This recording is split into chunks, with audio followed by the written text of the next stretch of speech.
네, 블루캠프 오늘은 박찬대 더불어민주당 최고위원과 함께합니다. 어서 오세요, 의원님. 네, 안녕하세요. 스튜디오에 모신 건 참 오랜만인 것 같네요. 예, 오랜만에 전화로만. 감기가 좀 있어가지고요. 그러니까요. 네. 잘 지내셨죠? 네, 잘 지내고 있습니다. 알겠습니다. 당내 문제점은 골치 아프시죠? 당내 문제 뭐 그렇게 골치 아프다기보다는 지혜를 모아가고 있습니다. 좀 이따 여쭤보고. 네. 이재명 대표고 김기현 대표는 만납니까? 안 만납니까? 김기현 대표는 일단은 만나고는 싶어 하는데 김기현 대표 쪽도?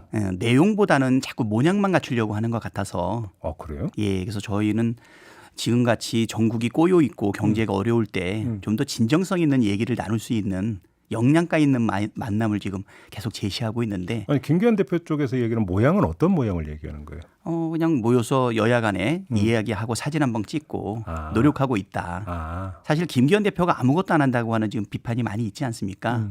챗 GPT에다가 물어봐도 자료가 부족하다 뭐 이런 말이 여당에서도 나오고 있는데. 천하람 위원장 말씀하시는 거죠. 예. 그래서 예. 제가 볼 때는 뭔가 하는 모습을 좀 보여주고 싶어 하는 것 같고 또 우리 측에서도 진정성 있게 좀 여야 간에 한번 만나자. 대통령이 안 만나더라도 여야 간에는 만나야 되는 것 아니냐. 그런데 이제 우리는 만나는 모양만 갖추기보다는 실질적으로 그냥 형식 없어도 좋으니까 편안하게 이야기 나누자. 비공식도 좋고 공식도 좋고 토론도 좋고 뭐 어떤 식으로도 진행을 하자라고 해서 반응은 보이는데 실질적으로 직접적으로 만나는 것과 관련된 이야기는 진행되지 않는 것 같아요. 어제 추가로 추경 이야기 좀 하자 만나서 이 얘기 제안했잖아요. 네네. 그때 뭐 답 혹시 나온 게 있습니까? 예, 답이 왔다는 얘기는 아직 못 들었고요. 그런데 뭐 추경호 경제부총리가 추경은 없다라고 딱 잘라서 이야기를 했기 때문에 그러니까. 진전이 될 수 있을까 지금 그러니까. 이렇게 생각되거든요. 예, 알겠습니다. 혁신위원장은 도대체 언제 선임이 되는 겁니까? 혁신위원장 이번 주까지는 해야 되지 않을까. 이번 주. 네. 예상인데요. 언론은 계속 뭐 이르면 오늘 또 내일 가면 또 이르면 오늘 이런 보도를 계속 하던데. 지금 지난 일요일 밤에 사실 최고위원들이 모여가지고 세 사람의 후보를 압축을 해가지고 언론에 나오는 그 세 분 맞죠? 예, 그렇습니다. 예. 예. 그래서 언론에 어떻게 나가는지 참 취재력이 대단하신 것 같고요. 대신 우리가 비공개하고 나누는 이야기가 중간에 새는 거 또 중간에 이렇게 취재되는 것을 막기 위해서 노력을 많이 해서 기자분들 전화를 거의 못 받은 상황이거든요. 혹시 네. 그 이래경 그러니까 그 내정자의 문제가 있었기 때문에 검증을 더 공들이다 보니까 시간이 오래 걸리는 겁니까? 아니면 본인의 동의를 구하는 게 좀 난항인 겁니까? 어떤 겁니까? 후자는 아니고요. 후자는 아니고 그럼 네, 세 분은 일단은 세 분 다 의지는 있으신 것으로 맡겨주면 하겠다는 의지는 일단 밝혔고 네. 그럼 검증에 지금 공을 들이고 있는 겁니까? 아무래도 이제 이래경 위원장 사례가 한번 있다 보니까 충분히 의견도 수렴하고 네. 뭐 검증할 게 있으면 검증하고 그다음에 의지도 확인하고 그리고 더 중요한 것은 새신 의총을 통해 가지고 혁신위원회를 만들겠다라고 하는 의견을 냈지 않습니까? 네. 정권을 맡기자는 의견도 있고 그렇죠. 또 혁신의 방향이라든가 범위라든가 이것도 사전에 정해야 된다는 의견도 다양하게 있다 보니까 결국은 혁신위원회와 관련된 다양한 의견을 수렴하면서 검증에 공을 들이고 있기 때문에 그렇고 뭐 이 부분에서 혹시 무슨 뭐 대립이 있거나 충돌이 있냐라고 하는 질문들도 있는 것 같은데 그렇지는 않습니다. 네. 근데 지금 언론은 3명으로 했다가 2명으로 그러니까 다시 압축해서 보도하는 것 같은데요. 그다음에 특정 언론은 아무개라고 딱 찍어서 유력 또 다른 언론은 다른 아무개가 유력 이런 식으로 보도 나오던데. 아직 뭐 그렇게 결정된 건 아닌 것 같습니다. 3명 다 유효한 것 같고요. 아, 그래요? 네. 그래서 이번 주 안에는 결정 난다. 아무래도 발표 전에는 한 번 더 최고위원회를 열지 않을까 싶거든요. 그래요. 예, 그런데 이제 공식 의견이 아니라 아마 최고위원들 사이에 간담회 정도 해서 일주일 동안 공들이고 의견 수렴했던 내용들을 기초로 해서 다시 한번 논의를 할 텐데 만약에 그 논의의 소집이 있다라고 하면 이어서 바로 발표가 있지 않을까. 그래서 저도 예상하기로는 내일 최고위원회가 있는데 내일 발표가 만약에 이루어지지 않는다면 그러면 또 한 주간이 또 넘어가기 때문에 그렇죠. 아마 이번 주 안에 마무리하지 않을까. 내일 최고위에서 그러면 최종 결정된다고 봐도 되겠네요. 그럼 내일 결정한다 그러면 내일 아침 일찍 만난다든가 그렇죠. 아니면 오늘 오후에 만나다든가 뭔가 소집이 있지 않을까. 네. 근데 그 일각에서는 이래경 그 전 그 위원장 문제가 그렇게 끝내버렸기 때문에 혁신의 동력이 사그러든 거 아니냐 이런 진단도 하던데 어떻게 생각을 하세요?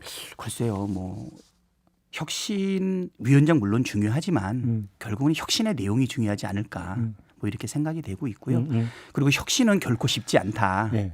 당내의 비판적인 시각 중에 하나가 뭐냐면 외부위원을 모신 혁신위원회가 만족할 만한 성과를 낸 적이 있냐라고 하는 일종의 비판도 있기 때문에 당내에서 뽑자 당회에서 뽑자라고 하는 의견이 최근까지도 좀 전달은 됐던 것 같아요. 그래서 제가 볼 때는 내용이 정말로 중요하기 때문에 네, 국민들이 지지하고 환호할 수 있는 방안을 만들어내는 게 중요하지 않겠나. 그런데 그러면 혁신위원장을 선임을 한 다음에 위원 구성은 혁신위원장한테 전권을 주는 겁니까? 어떻게 되는 겁니까? 그래도 많은 권한을 가지고 가겠죠. 근데 제가 왜 여쭤보냐면 그럼 혁신위원을 구성하는데 지금 당내 이른바 언론 묘사로는 비명계 의원이나 비명계 인사가 포함이 되는지가 궁금해서 여쭤보는 거거든요. 일단은 국회의원의 수는 최소한으로 아마 할 것 같아요. 그래요? 혁신위원회가 당의 연역이라든가 당의 정서도 일단 이해를 해야 되지 않겠습니까? 그렇죠. 껍질을 벗겨내는 게 혁신이라고 그렇죠. 하기 때문에 그렇죠. 혁신의 내용을 정하는 데는 굉장한 어려움이 있지만 그래도 당에 적합하게 진행하기 위해서는 그래서 의원 수는 최소한으로 하되 아마 한 2명, 3명 아니면 그보다 더 적게 하기 때문에 그런데 그런 식으로 따지면 사무총장도 들어가야 된다는 얘기로 연결이 될 수도 있을 것 같은데. 사무총장이 저번에는 특별히 언급은 안 됐던 것 같아요. 그래? 예. 아마 부총장급 정도에서 한 명 정도는 부총장급? 들어가줘야 되지 않을까. 아마 현역 의원은 2-3명. 현역 의원은 2명, 3명, 아니 그거보다 더 줄이자는 의견도 있고 또 전체 다 외부 위원으로 하자는 말도 있는데 현실을 고려할 때는 그러니까요. 그래도 당과 연결해 주기 위해서는 의원이 필요하지 않은가. 네. 이재명 대표가 싱하이밍 중국 대사 만난 가지고 계속 지금 그 이야기가 계속 이어지고 있는데 네, 네. 일단 지금 이재명 대표는 이 논란 내지 공세에 대해서 뭐라고 하던가요? 일단은 지금 정부가 제일 못하는 것 중에 하나가 뭐냐면 외교 폭망 아니겠습니까? 지금 미국한테 사실 모든 건 내주고 있고 일본한테는 국민 정서, 역사 의식까지 고려했을 때 거의 뭐 굴욕 외교다. 특히 오염수랑 관련해 가지고는 이해하지 못하는 일본의 대변인 역할을 하고 있지 않습니까? 거기에 비해서 이제 러시아라든가 중국과 관련해 가지고는 또 아주 비정할 정도로 실리를 챙기지 않는 외교를 하다 보니까 국정을 책임지고 있는 것은 정부 여당이지만 야당도 목소리를 내야 되지 않을까. 물론 이제 싱하이밍 중국 대사를 우리가 먼저 제안해서 만났던 것은 아니고 중국 입장에서도 이렇게 대결 일변도로 가고 돌이킬 수 없는 이 부분에 대해서 그 중국 대사도 역할을 해야겠다는 생각으로 아마 야당 대표와의 만남을 제안했던 것 아닌가 생각이 되거든요.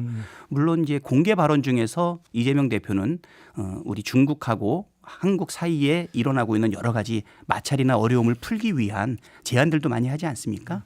그리고 이제 준비되지 않은 우리는 몰랐던 사실은 준비된 내용을 읽는 과정에서 뭐 사실 논란이 나오기는 했는데 그러니까 읽는 부분은 전혀 사전에 몰랐습니까? 예, 몰랐던 것으로 알고 있습니다. 왜냐하면 우리는 그랬다면 우리도 거기에 걸맞는 뭐 리튼으로 되어 있는 입장문을 냈을 텐데 사후에 항의 내지 항의를 하거나 해명을 듣거나 이런 과정은 없었습니까? 유감 표명은 있었던 것 같거든요. 그래요? 네. 아무래도 이제 합의되지 않은 그 얘기가 나갔던 부분이기 때문에 그래서 그렇기는 한데 그럼에도 불구하고 야당의 역할은 분명하게 있다. 뭐 이렇게 판단이 되고요. 중국과 우리가 완전히 결별로 갈 것이 아니라라고 하면 야당도 야당 나름대로의 국익을 위한 노력, 균형 외교 또 경제를 위한 외교 행보도 같이 진행해야 되지 않을까. 이거를 무조건 중국하고의 관계를 결별까지 갈 게 아니라면 결별로가 어떻게 하겠어요? 그러니까요. 예. 지금 우리 무역 수지도 지금 15개월째 지금 적자를 보고 있고 적자의 40%가 중국에서 벌어지고 있거든요. 아, 그런가요? 예, 그래서 OECD를 비롯한 전 세계의 사실은 GDP 성장을 높게 잡고 있는데 우리나라는 그 절반도 지금 못 잡고 있는 그런 어려운 상황인 것은 분명한 것 같습니다. 근데 이 와중에 민주당 의원 5명이 중국에 갔고 또 7명이 또 간다고 하니까 여당에서는 국격 훼손이라는 비판이 나왔고 김기현 대표는 뇌물성 외유인지도 따져봐야 된다 이렇게 주장을 했던데 어떻게 받아들이십니까? 뭐 여당이 자기 역할을 못하면서 야당 비판에만 올인하고 있는 행태를 그대로 보이고 있는 것 아닌가. 뭐 저도 아까 좀 전에도 말씀드렸지만 물론 비판적인 시각이 있을 수는 있는데 양국 관계를 완전히 단절로 갈 게 아니라 그러면 야당 의원들도 경색되어 있는 국면을 극복하기 위한 역할을 하는 게 바람직하지 않을까 생각이 되거든요. 예. 그리고 저번에 그 김태년 의원과 관련해서 5분이 갔던 것은 당내 민생경제위기대책위원회 소속이거든요. 결국 지난 12월에 중국 베이징에 도착을 했고 그다음에 15일 날 오늘인가요? 예. 귀국할 예정인 것으로 좀 알려져 있고요. 4월 달에 이미 어레인지 돼가지고 진행됐던 부분이기 때문에 4월에? 네. 알겠습니다. 의원님 과방위 소속이시죠? 국회. 예, 그렇습니다. 이제 지금부터 이 문제 좀 여쭤봐야 될 것 같은데 일단 첫째 KBS 수신료 분리징수 있잖아요. 네. 지금 이제 그 시행령 개정이 일단 어제 접수까지 이루어졌고 그냥 시행령 바꾸겠다라는 거잖아요. 예, 그렇습니다. 그러면 지금 뭐 일부 보도에 따르면 시행령 바꾸면 8월부터 바로 그러니까 시행에 들어갈 수 있다는 지금 전망도 나오던데 의원님도 그렇게 파악하고 계세요? 일단은 뭐 지금 안건 상정해서 그냥 통과시켰잖아요. 물론 이제 그 부분에 대해서는 우리가 좀 월권이다 아니다 다툼도 있는데 만약에 이거를 밀어붙인다고 해도 단계가 있어요. 입법 예고해야 되고 법제처에서 심사를 해야 되고 방통위 의결해야 되고 또 국무회의 의결 등의 절차들이 좀 남아 있거든요. 그러니까 저희 입장에서는 이 부분이 단순하게 수신료를 징수하는 방법에 국한되어 있는 게 아니다. 본질을 파악해야 되는데 이거는 사실 방송 장악을 위해서 이 수신료 분리를 통한 사실은 재정, 자금을 가지고 사실은 길들이게 하고 있는 것 아닌가. 아니, 제가 일단 여쭤보고 싶은 게 의원님이 어떻게 파악하고 있는지 궁금한데요. 만약에 시행령을 이제 개정 절차를 다 해서 시행령을 바꿨는데 바꾼 시행령에 그래서 그러니까 유예 조항을 둬가지고 그러니까 그 통합징수를 끝내는 시점, 분리징수를 개시하는 시점을 언제부터로 한다라는 유예 조항을 두는 건지 아니면 바로 들어가는 건지 일단 그게 궁금한데 어떻게 파악하고 계세요? 그 부분에 대해 가지고는 아직 구체적인 얘기가 논의되지는 못했던 것 같거든요. 그래요? 네. 아니 왜 그러냐면 지금 만약에 지금 일부 보도를 8월부터 시행에 들어간다면 KBS는 지금 난리 나는 거잖아요. 그렇죠. 아니 그래서 저는 만약에 정 그렇다 그러면 대통령이 거부권이 예상되기는 하지만 이거는 방송법 상위법으로 올려가지고 이 부분을 막는 방법도 같이 고려해야 되지 않을까. 아 그런 방법이 있나요? 네, 그렇죠. 이게 시행령이니까 영에 있는 것을 상위법으로 올릴 수가 있거든요. 그것도 고민 가능하고. 당에서 그걸 검토하고 있는 겁니까? 그 일단은 저의 개인적인 생각이긴 하고 구체적으로 논의되지는 않았는데 우리 과방위 위원들 간에 같이 논의 진행되지 않을까. 물론 이제 그 분리징수하는 거에 대한 것이 단순하게 수신료를 분리징수하는 수신료 징수 방법의 문제가 아니라 아까도 말했듯이 이거는 이제 이동관 방통위원장 내정설과 함께 방송 장악을 위한 시나리오가 차곡차곡 진행되고 있기 때문에 이 부분에 대해서는 진짜 이거는 검사 독재 정권의 민주주의 탄압 독재 정권으로 가고 있는 그 길이기 때문에 그런 측면에서 그 배후를 보고서 우리가 움직여야 되지 않나. 그래요? 그렇게 생각이. 그럼 지금 말씀하신 이동관 특보의 그 방통위원장 그 지명설에 대해서 실제로 지명까지 갈 거라고 보시는 겁니까? 지금 저도 아까 그 천하람 의원 말씀을 좀 들어봤는데 위원장, 위원장님 말씀 들어봤는데 내부적으로도 좀 걱정이 많지 않습니까? 저번에 정순신 건 같은 경우에는 철회했지 않습니까? 그런데 지금 왜 이동관 건은 철회를 하지 않느냐? 그리고 정순신 건은 그때 뭐라고 했냐면 검증하지 못했다라고 사실 핑계를 대었는데 이번에는 검증이 아니라 지금 막 맹폭이 이루어지고 있고 실질적인 많은 증언들도 나오고 있고 그리고 그 당시에 검토됐던 서류들이라든가 이런 것들이 많이 있는데도 이거를 과연 진행할 수 있겠냐. 근데 저희 입장에서는 이 무모한 정권이 진행할 가능성도 있다. 진행할 가능 왜? 네? 왜라는 질문이 여기서 성립이 됐잖아요. 왜 그러면 그 지명을 강행할까라는. 어떻게 파악하세요? 그게 이제 방송 장악용이다 이렇게 보시는 겁니까? 그렇게 보고 있습니다. 그래요? 내가 볼 때는 MBC 기자 전용기에서 내리는 정도 가지고는 방송 장악을 할 수 없다라는 인식 때문에 그래서 이동관이 과거에 했었던 미디어법 통과라든가 그다음에 또 KBS의 사장 또 강제로 사실은 잘랐다고 표현해야 될까요? 그리고 언론 그렇죠. 언론 탄압의 여러 가지 그 내용들을 보았을 때 이동관을 방송통신위원장으로 내정한 것 자체가 구체적으로 하나하나 독재 정권으로 가기 위한 언론 탄압의 기초가 아닌가. 근데 지금 그 이제 가장 핵심 쟁점은 학폭이잖아요. 네. 근데 이동관 그 특보 본인이 장문의 입장문을 돌린 바 있고 그다음에 학폭 피해자로 처음에 이제 그 이야기됐던 그 동창생도 입장문을 내놨고 네네. 학폭 아니다 이렇게 주장을 했잖아요. 이건 어떻게 받아들여요? 글쎄요, 그거는 뭐 일단은 뭐 눈 가리고 아웅하는 건 아닌가 이 생각이 들고요. 네. 피해자라고 얘기한 사람 한 사람의 그 내용을 받았다고는 하는데 일단 중요한 거는 학폭 사건이 벌어졌을 때 학폭이가 전혀 없었거든요. 그러니까 이제 법과 내용에 따라서 진행하지 않았고 그 다음에 피해자도 한 사람이 아니라 네 사람이 된다고 얘기가 좀 있었고요.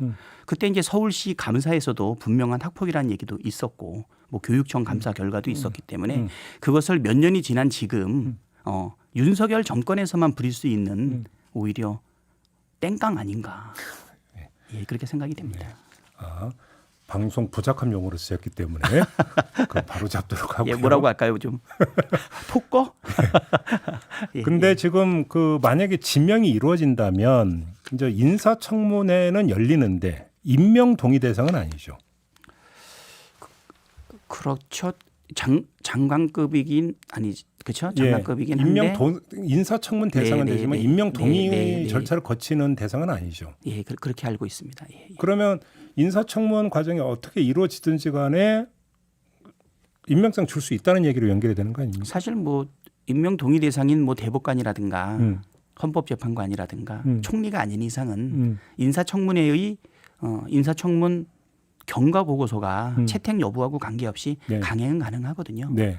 그런데 이제 저희 입장에서는 아직 방통위원장과 관련해서 아직 가처분 지금 신청도 되어 있는 상황이고. 아, 그 저기 한상혁 위원장 말씀하시는 거죠? 예. 그게 많이 남지도 않았거든요. 예. 6월 말 정도. 아마 다음 주 주까지는 정도. 결정 내린다고 예, 법원에서. 그럼에도 불구하고 이렇게 서둘러 나가는 이유가 무엇인지 예. 가처분 결과와 관계없이 밀어붙이겠다라고 하는 생각 아닌가 되고요.